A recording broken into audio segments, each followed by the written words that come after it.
রাষ্ট্রপতি তার শপথ ভঙ্গ করছে।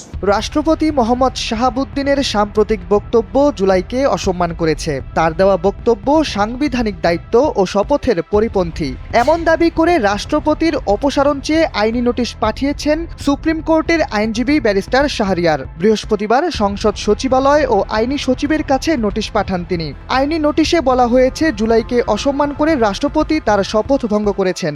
সাম্প্রতিক সময়ে তিনি একটি জাতীয় দৈনিককে দেওয়া সাক্ষাৎকারে জুলাই গণ অভ্যুত্থানকে নিয়ে যে মন্তব্য করেছেন তা দেশের বর্তমান পরিস্থিতিতে অত্যন্ত অবমাননাকর। এদিকে রাষ্ট্রপতি অপসারণের দাবি ওঠায় আবারও চঞ্চল হয়ে উঠেছে দেশের রাজনৈতিক অঙ্গন। প্রশ্ন উঠেছে, তাহলে কি নতুন রাষ্ট্রপতি নিয়োগ দেবে সরকার, নাকি সংবিধান অনুযায়ী 2028 সাল পর্যন্ত দায়িত্ব পালন করবেন বর্তমান রাষ্ট্রপতি মোহাম্মদ শাহাবুদ্দিন?